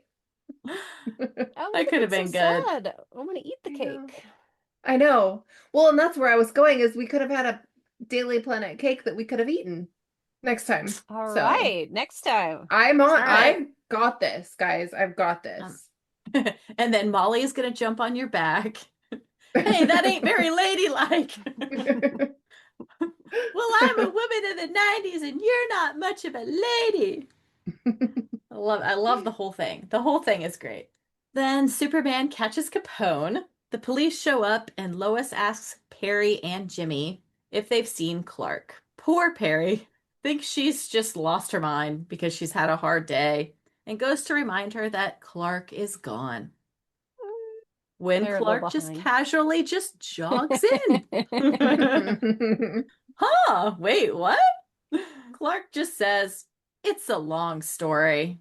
Yay! Everybody's all happy. Jimmy gives him a big hug, and it's so cute. But I love when they do that whole, like, it's a long story and cut to, And then, wow, that's an wow. incredible story. Yes. It's my favorite. Yeah. Like, we Yeah. don't need to go over this again. Everyone already knows. Exactly. So Perry offers to take Jimmy home. And my question is, what happened to his motorcycle? Does he still have it? Is he just going to leave think it at those the bad planet? guys took it back in Wall of Sound when all those buildings fell over. He never got it back. Maybe. Because we never We haven't see it seen it. again. Mm-mm. Poor Jimmy. I say that a lot. Poor Jimmy. Poor Jimmy. So then Hamilton shows back up, clearly having been through something. He apparently burned up his lab and destroyed all of his research and stayed in the building while it happened. I mean, what the heck happened to his clothes? He looks all burnt up. Like, what? You don't know how to, like, light a match and run? Like, what happened? I really don't think he does. I don't think Yeah. he... Like, oh, fire. I'm just going to stay here and watch it. Ouch. Ouch, ouch. Tiptoes out of the building. Ouch, ouch, ouch. Like, what? How? What and how? Huh? And he changed his clothes after the cement escapade and then got those clothes burnt. But then he was like, shit, I don't have any more clothes because I burnt those up. And then this Right? man... Yeah. I don't know. He's This a little man all is over the such a place. mess. Literally. Just then, Detective Wolf comes over to talk to Hamilton, but apparently not press charges because it was just an error in judgment. Mm-mm. Okay. Press them Is it- charges. There's got to is be it a law le- against bringing what? back 4 criminals at once. Yeah. Right? Is it legal to clone in Metropolis? I mean, Yeah. you're not going to press I don't any think so. charges? You're just like, nah. Yeah. You're Maybe he... Yeah. Does Detective Wolf work on the South Side? Is he one of those useless cops? Sorry, Maybe. but come on now. I know. What? Say what? You're not what? That makes no sense, but okay. Sure. So now Lois and Clark are left alone. It's definitely a little awkward. So Clark says, "So I guess I'll see you tomorrow?" Lois clearly doesn't want to say goodbye just yet and offers him a ride. Clark jokes that, sure, he'd love a ride because being dead really takes it out of you. Okay. Well, this whole But I'm stress saying- of all of this, he The probably whole- hasn't slept in 24 hours worrying about Probably. it. But he doesn't need sleep. He doesn't need sleep. He does. I think he does, just not as much as everyone else. Maybe. Okay. I'll give it to I you. don't- He does, because then why wouldn't he? Why would he if he didn't have to? But we see him Doesn't saying he- it a ton. Doesn't he say something about it later on? Well, I don't know. Maybe we'll get there. I thought he I says feel like there is he another episode that addresses kind it. of mentions it. I just can't think of what, but I don't. Yeah. Okay, benefit of the doubt. He needs a little sleep. He's tired. He's mentally tired, I think. It's more mentally tired. Drained. for him. He's mentally drained, yes. Now we get to the Jeep scene. Lois's Jeep. Oh, probably the best scene in the episode. It ends on such a sweet note. Lois drives Clark home and tries to tell him how she feels. She completely pours her heart out, saying, Clark, when I thought you were gone, I did some thinking about my life. You know, what it would be like without you in it. I know what you're thinking. Gee, Lois, how self-centered can you be? But just hear me out. I know our relationship has always been difficult to define. But when I thought about how much I missed you, how much I was going to miss you for the rest of my life, well, I started to think maybe there's more to our relationship than just friendship. Clark is awfully silent during all of this, so she looks over at him and finds him asleep. Or maybe not. Ugh, Clark, no! She just completely poured her heart out, and you're just sleeping.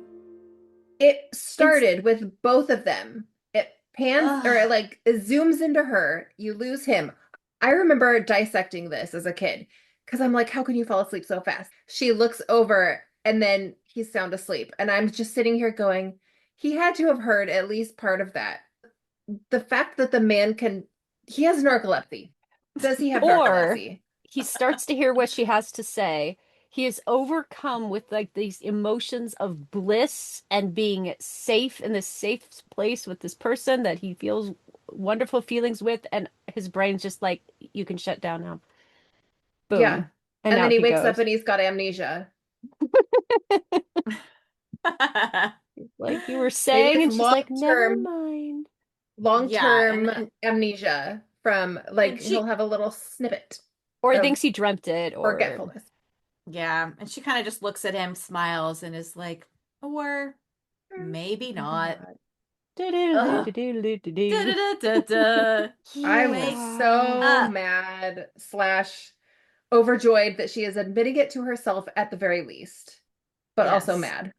Excited and mad at the same time. Yeah. Because what the heck, Clark? Wake the heck up. But I get it. He is mentally tired. It's been a very long few days where he's basically been dead mentally. Right. Thinking that he lost everything, that he lost her. He saves like everyone. The bad guys are gone. He gets in the car, relaxed. I get it, but also, dang it. No. Yeah. No. Or she could have just been like, bam, and hit him. Wake up. I got something to tell you. Excuse me, I'm talking. No, I'd elbow him like, dude, you're rude.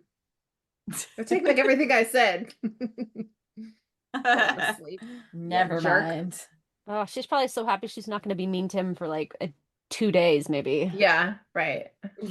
Well, real quick, I wanted to give us a little bit of info on Dr. Hamilton because he is a character out of the comics.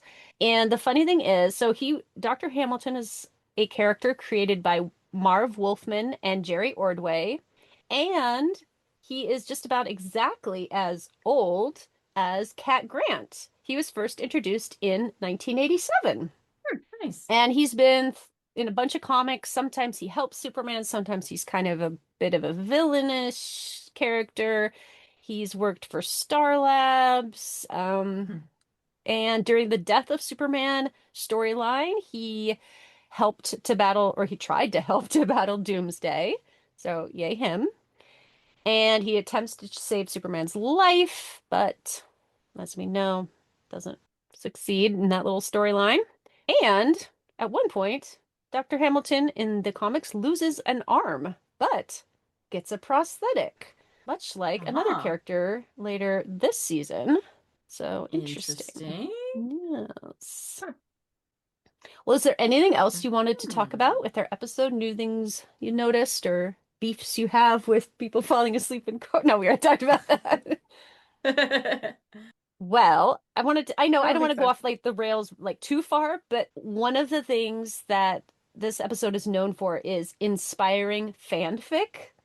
So many people have taken a shot of rewriting the episode. And so I did a little search for some of them. There's a ton of them. There's this one author named Tank Wilson who has written just a dozen of these, was writing one per year for a while where everyone was slightly different. Well, what if Clark didn't reveal that he was alive for like 5 years? And what if this happened? So here are a couple of descriptions of That Old Gang of Mine fanfic that you can find on the archive. We have one called Whisper from the Dying by Wendy Richards from 2004. And the summary is, what would have happened if Clark had declared his love to Lois before dying in That Old Gang of Mine? So like he hits the ground and he's like, I love you. Okay. We have one called Save Me Superman by Lynn M. And it presumes that Clark was not found by Superman and revived. Instead, Lois and his friends believe that his death was real. Lois deals with her subsequent emotions 2 weeks after the fateful night in a desperate need to see Clark one more time. Lois turns to a videotape where she discovers some important truths. I need to read this one because that sounds very interesting. We have TOGOM version 487 by Tank Wilson.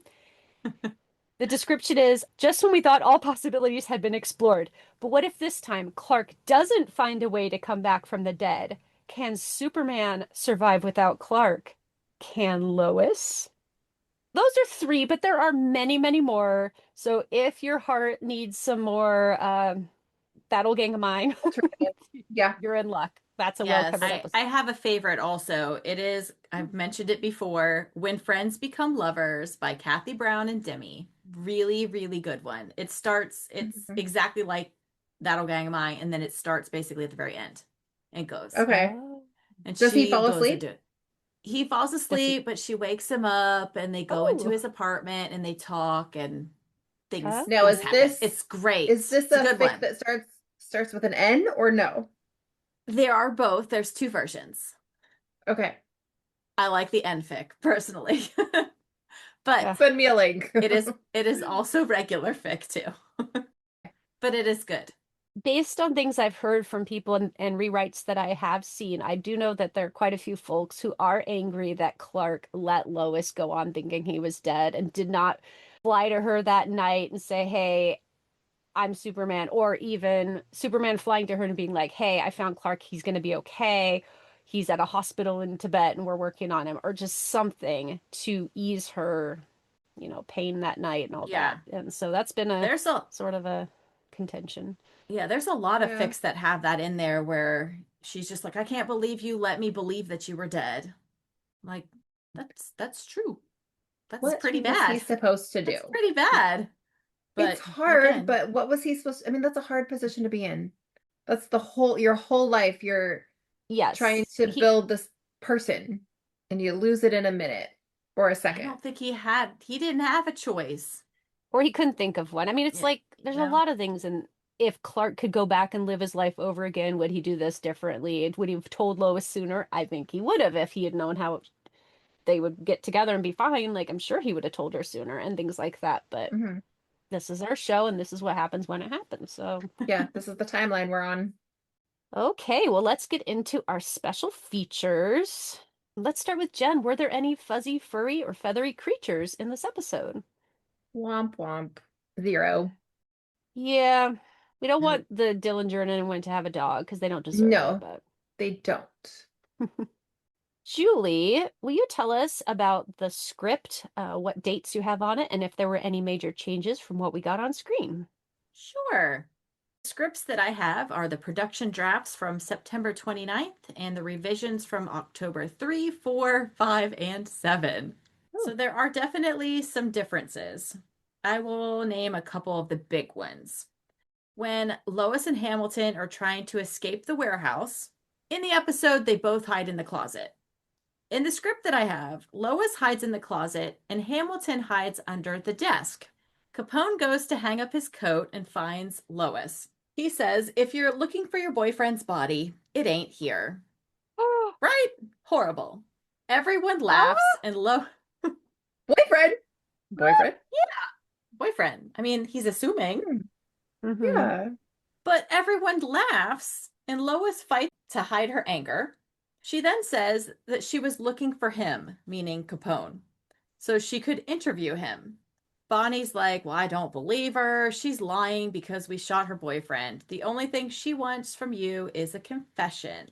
Lois replies, look, I don't care about the guy you killed. He was just someone I got stuck working with.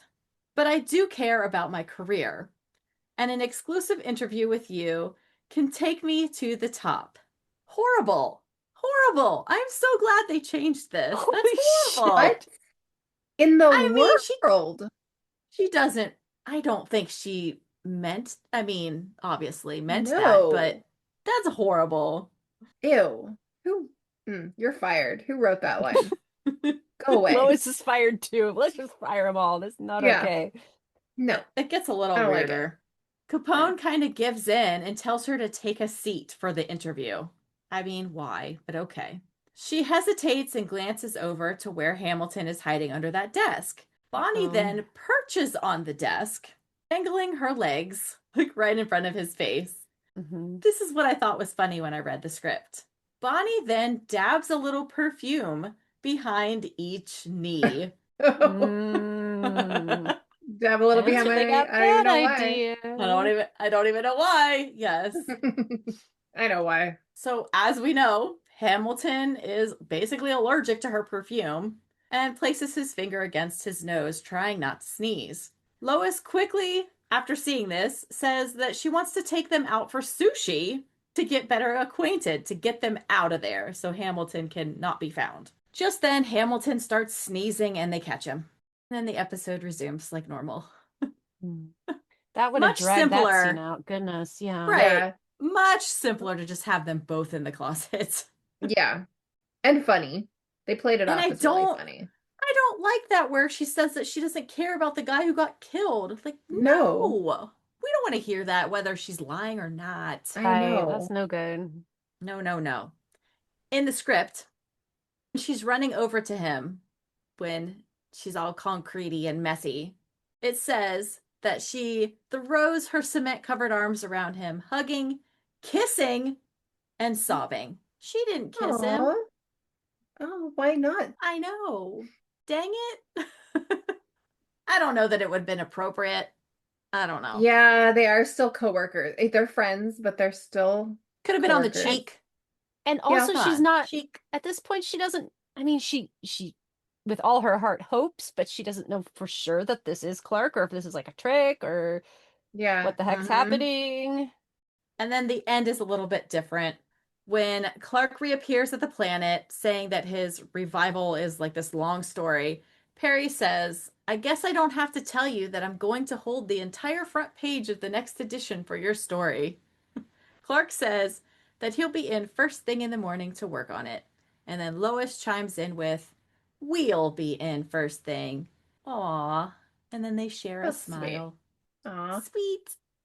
that's cute. That newspaper that went out with reporter killed in line of duty, and the next day just be like, "JK." Never mind. Redacted. Yeah. Then there was a little scene in the elevator where Jimmy asks Clark what it was like being dead. Oh. And is there something else after this? Oh no. Yes. Oh no. Clark, exactly. Clark pauses and says, "Let's just say you gotta have faith." That's cheesy. It's No, cheesy. no. All done. No, thank you. Goodbye. And take that out, please. That is very cheesy. Gotta have faith. Gotta have faith, faith, faith, faith.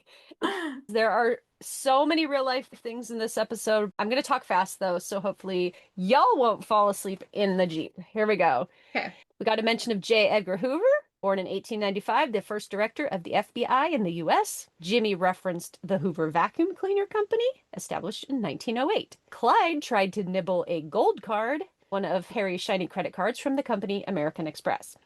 Elvis was mentioned a couple of times. We got our second series mention of Madonna, a singer born in 1958. The talent agent referenced Cushers, the Catskills, which was a hotel and country club in the Catskill Mountains in New York. Clyde asked Superman if he's supposed to be Little Boy Blue, a reference to a 16th century nursery rhyme character. Bonnie mentioned Girls Just Want to Have Fun, a song written in 1979 by Robert Hazard and made famous by Cyndi Lauper in 1983. Clark brought up The Untouchables, a 1959 to 1963 TV series about a group of men tasked with bringing down gangsters in the 1930s. Lois's failed passwords at the club included "The Eagle Has Landed," a Neil Armstrong quote from the 1969 moon landing. Joe sent me, which was apparently an actual passcode that they did use back in the day, and Swordfish, which is from the 1932 movie Horse Feathers, starring the Marx Brothers, also mentioned in the show, and those were the 5 brothers who performed actively between 1905 and 1949. Got a mention of Crazy Glue, an Elmer's adhesive product. Lois brought up Hollywood and its many versions of Frankenstein, originally an 1818 novel written by Mary Shelley, as well as Jurassic Park. Superman referenced Alcatraz, a former U.S. federal prison located on an island off the shores of San Francisco, operated from 1934 to 1963, previously mentioned in the episode House of Luther by our dear Jack. We got a little history lesson on the Biograph Theater, located in Chicago, Illinois, originally a movie theater, but which now presents live productions. And we heard about 5, count 'em, 5 notorious gangsters. Alfonso Gabriel Capone, Al Capone, born in 1899. John Herbert Dillinger, born in 1903. Bonnie Elizabeth Parker, born in 1910. Lester Joseph Gillis, also known as George Nelson or Babyface Nelson, born in 1908. And Clyde Barrow. His name is Clyde Chestnut Champion, in quotes, Barrow, born in 1909. And the interesting thing about these guys is that Dillinger, Parker, Barrow, and Babyface all died in 1934 due to bullets or similar. But Al Capone actually spent the last decade of his life pretty miserable with brain deterioration due to neurosyphilis. And even though he was in Alcatraz for a while, he died at home in 1947. So the version of him that they brought back was clearly healthier in the brain Yeah. than the real Al Capone was. Yikes. Yeah, it's all yikes, the whole thing. 1947 though? Yes, I didn't realize 1947. he was alive, like kind of like 1947, I think is when my dad was born. So wow. Yeah. Yeah. I think of them like old-timey.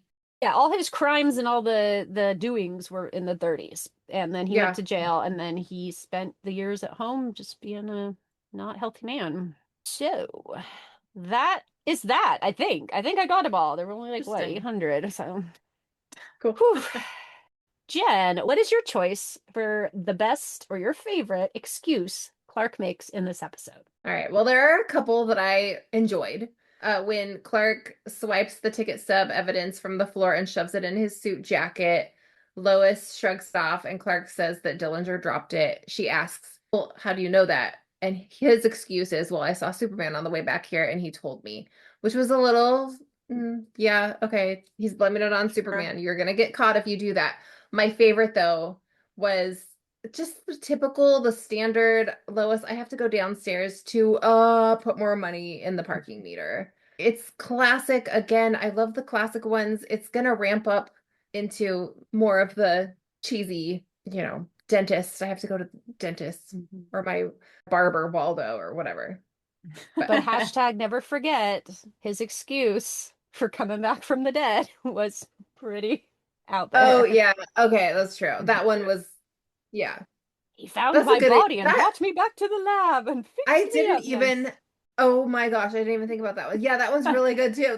That would be my choice. Let's go with that one. That should be the winner. Should be the That clear he brought me winner. back to the lab. Yeah. He didn't die. Mhm. Okay, so for this edition of Clark Forgot to use his damn hands. I am referring to the bank robbery scene, which is full of hostages, and Superman just lets the bullets hit him and presumably ricochet everywhere. Catch them, you bozo. No wonder that bank guard had a heart attack. He probably got raised by a bullet. Oh my goodness. That is what I say. Julie, were there any goofs or bloopers in this dear episode? Of course there were. There are in every single episode. Yay! There's nothing too severe in this one, though. Other than, things we've already brought up. Did anyone notice that Clark got a drink out of the vending machine, but never selected what drink he wanted? He just put a coin in and grabbed it. That is a magical vending machine. I love that vending machine. It's magic. It knows exactly what he wants. Money in, drink out. ESP. This is what you want. No notes. And then I also noticed that Bobby Bigmouth's sandwich already had a bite in it when he pulls it out. So I think Lois already took a bite of it. That's what I'm going to Oh, say. dear. Lois took a bite already. Or it was take two. Yeah, they He was They're definitely like, take we're two. not getting you a new sandwich. Because that's why he has to throw those like breadsticks back in the bag in the scene because he's probably had to take them Yeah. out the first Take them out, put them back in, take them out, put them back Yeah. in. Yeah. So there was definitely some sandwich continuity. And then obviously it's a given there was some cement on jacket continuity issues. Because clearly she hugged him a few times because the jacket kind of switched here and there with lots of cement, little bit of cement, lots of cement, little bit of cement, but nothing too crazy.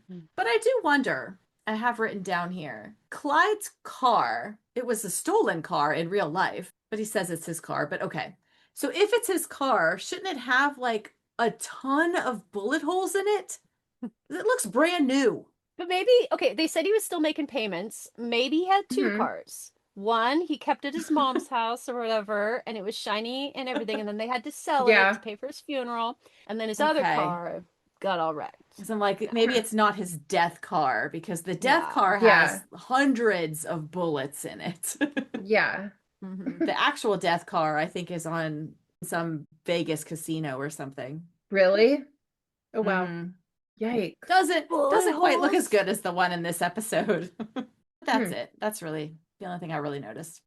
It is time to rate this episode on a scale from A+ to F-, and we start today with Jen. Okay, I'm going to keep it short. I loved the villains. I loved that Lois came to terms with how she felt about Clark. I love how she admitted it. It was such a tease for them to have Lois admit it and then pan over to have Clark sound asleep. And for the record, I'm not buying that at all. I still think that maybe he heard a little bit of, I don't know. Anyway, they gave us a little and then they had to pull it back. But overall, this is a good episode. I totally enjoyed it. I enjoyed it back then. I love it now. I'm going with a B+. So for me, this episode's premise is completely bonkers, but somehow the episode works anyway. While there are a few things I don't love, like the caterer and the fact that Clark allows Lois to mourn for him for so long. Oh my gosh. But anyway, I get that. He didn't know what to do. Okay, fine. Considering all those things, the episode is a great mix of emotions, whimsy, humor, and action, and it's always a fun rewatch. I give it an A. Yay! This episode is an emotional roller coaster, and I love it. I have loved it since I was a kid. I still love it. I love that Lois finally expresses how important Clark is to her and that she has feelings, whether Clark heard it or not. Dang it. I also love the scene where Clark is explaining to his parents why being Clark matters as much, if not more, than being Superman. The Lois and Clark hug after his return is probably the most emotional moment we've had of season 2, and it's just, amazing. And for that reason, I'm giving this episode an A. I've got some A's and A- I know that are coming up. I was so close to putting it at an A+, and then I was like, I don't know. Well, don't go anywhere because today we have a special profile on our brand new Jimmy Olsen, Justin Whalen. Right. Well, since this is it, I'm going to confess that, well, I used to have a little crush on you. In fact, I had this dream, and then you took my hand and said, Jimmy, I can make a man of you. All right, so a question for our listeners. Who is your favorite Jimmy? This is what I ask every single person I have ever encountered who loves Lois and Clark. And while Michael Landis was wonderful in season 1, Justin Whalen came in ready to breathe new life into this character in seasons 2 through 4, arguably winning folks over in the end. Justin Whalen was born September 6, 1974 in San Francisco, and he started acting surprisingly young. He studied at the American Conservatory Theater, and according to interviews, he originally got into acting because he had a crush on this girl who was taking classes there. His teacher noticed his natural ability and encouraged him to audition for a local production of The Little Prince, which he starred in for 2 years at the Victoria Theater. Justin's path into acting wasn't the only thing that shaped his childhood. His parents divorced when he was 7 years old, and acting would eventually become one of the constants in his life as he pursued roles throughout his school years. By the late 80s, he was already building his resume. One of his first television jobs was on the long-running soap opera General Hospital, where he played A.J. Quartermain. Around the same time, he showed up on Charles in Charge, Mr. Belvedere, and The Wonder Years. So if you were watching network TV in 1989, odds are Justin Whalen wandered through your living room at least once. He also made appearances on Blossom and the short-lived sitcom It Had to Be You, plus several TV movies that were a staple of the era. One standout was CBS School Break Special, where he starred in the episode Other Mothers, and he played a teen with two moms. And back in the day, this was pretty groundbreaking. That performance that he did won him a Daytime Emmy in 1994, and he said that he slept with the Emmy beside him that first night, which I hope is true because it's adorable. As you would.